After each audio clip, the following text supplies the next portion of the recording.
নদীপথে অনেকেই ঝুঁকি নিয়ে স্পিড বোটে ধরছেন বাড়ির পথ। এ নিয়ে জানবো আমরা লক্ষ্মীপুরের মজু চৌধুরী ঘাট থেকে আমাদের সঙ্গে যুক্ত হচ্ছেন নাজমুস সাকিব।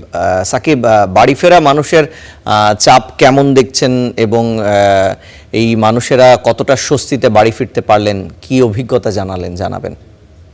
মজু চৌধুরী হাট লঞ্চঘাটে এই মুহূর্তে অবস্থান করছি। আপনি যা বলছিলেন আসলে হাট লঞ্চঘাট থেকে কিছুক্ষণ আগেও যাতায়াত করেছে, যদিও এখন সেই দৃশ্যটি দেখা যাচ্ছে না, প্রশাসনের উপস্থিতি এখানে রয়েছে।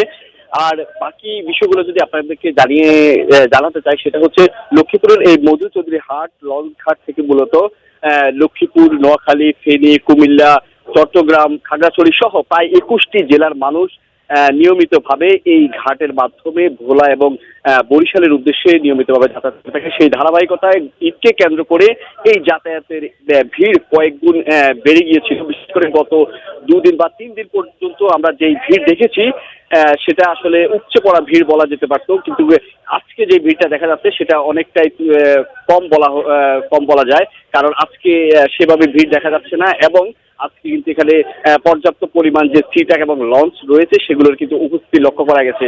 গতকালকে কিন্তু সেই সি ট্রাক এবং লঞ্চের উপস্থিতিও ছিল না। নাব্যতা সংকটের কারণে কিন্তু নানা রকম ভোগান্তিতে পড়তে হচ্ছে এই লঞ্চ ঘাটে আসা মানুষদেরকে, এবং কি হচ্ছে যে লঞ্চগুলো মূলত এখানে আসে তাদেরকে। এছাড়া আপনি কিছুক্ষণ আগে যেটা বলছিলেন যে স্পিড বোটের মাধ্যমে যে যাতায়াত করছে, সেই দৃশ্য আমরা এখন আপনাদেরকে দেখাতে চাই। সেটা কিন্তু আমাদের এখন আবার চোখে পড়েছে, আরেকটি স্পিড বোটের মাধ্যমে কিন্তু মানুষ এসে এই লঞ্চে উঠছে, সেই দৃশ্য আপনারা নিশ্চয়ই দেখতে পাচ্ছেন।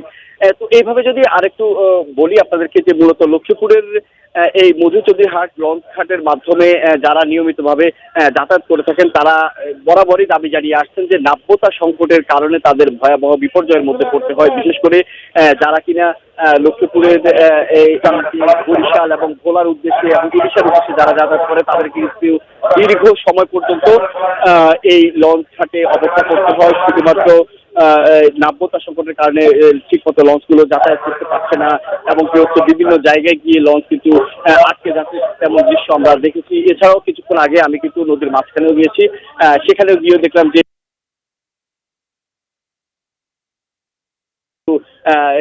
চালিয়ে যাচ্ছে, এবং যে স্পিড যে নৌকাগুলো লঞ্চগুলো কিন্তু আসছে, তারা কিন্তু নির্দিষ্ট একটা লাঠি দিয়ে মেপে কিন্তু আসার চেষ্টা করছে। তো এটা কিন্তু আসলে একটা বড় ধরনের দুর্ভোগ। 2টা লঞ্চ বা 3টাকে একসাথে কিন্তু ক্রস করাও কিন্তু অনেক ক্ষেত্রে জটিল হয়ে যায়। তো এইসব নানা সংকটের কারণে লঞ্চ চলাচলে কিছুটা বিঘ্ন হলেও লক্ষ্মীপুরের এই মজু চৌধুরী হাট লঞ্চ থেকে এখন পর্যন্ত আমি যে বরিশাল ভোলার উদ্দেশ্যে যারা যাচ্ছে, তাদের যাতায়াত ব্যবস্থা কিন্তু বা চলাচল কিন্তু এখন পর্যন্ত স্বাভাবিক রয়েছে। তেমন কোনো ভিড় এই ঘাটটিতে লক্ষ্য করা যাচ্ছে না। লক্ষ্মীপুরের মজু চৌধুরী হাট লঞ্চ ঘাট থেকে এই ছিল আমার কাছে সর্বশেষ। সাকিব, আপনাকে ধন্যবাদ।